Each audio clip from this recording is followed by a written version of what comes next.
Hello friends, నమస్తే. ఈరోజు చేయబోతుంది పాలకూర రైస్ అండి. ఇదిగోండి పాలకూర తీసుకున్న, కట్ చేసి ఇప్పుడు మిక్సీలో వేసుకోవాలి. ఇదిగోండి ఇప్పుడు మిక్సీ కొట్టుకోవాలి. ఇదిగోండి కుక్కర్ పెట్టేసుకున్న, ఇదిగో మసాలా దినుసులు వేసుకుంటున్నాం. అందులో కొద్దిగా జీడిపప్పు, అందులో కొద్దిగా ఉల్లిపాయలు, అందులో కొద్దిగా అల్లం వెల్లుల్లి పేస్ట్ అండి.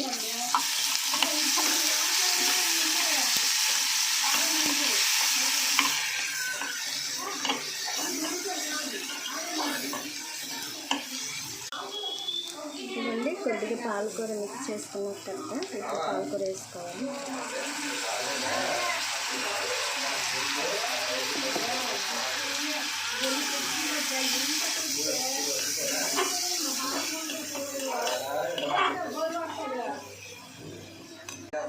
ఇదిగోండి ఇప్పుడు ఇది కొద్దిగా దగ్గర అయినంత వరకు, పచ్చివాసన పోయినంత వరకు కలిపేసుకోండి.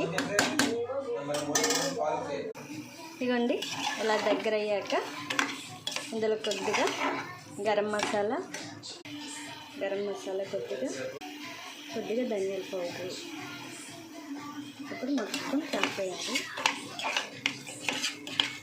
ఇప్పుడు రైస్ వేసుకోండి. ఉప్పు మీ రుచికి తగ్గట్టు వేసుకోండి. ఇప్పుడు అందులో రైస్ వేసుకోండి.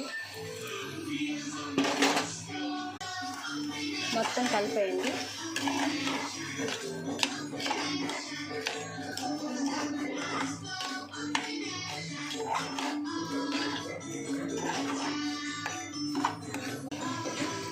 ఒక గ్లాసు రైస్కి 2 గ్లాసులు వాటర్ వేసుకుంటామండి. ఇప్పుడు మొత్తం కలిపేసి మూత పెట్టేసుకోవాలి.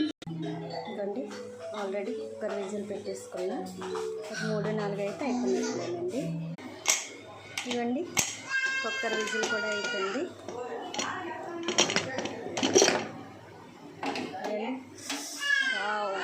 వేడి వేడి పాలకూర బిర్యానీ రెడీ.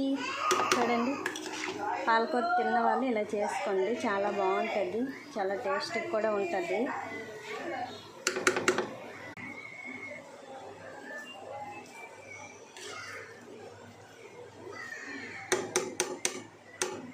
చూడండి వేడి వేడిగా పాలకూర బిర్యానీ రెడీ.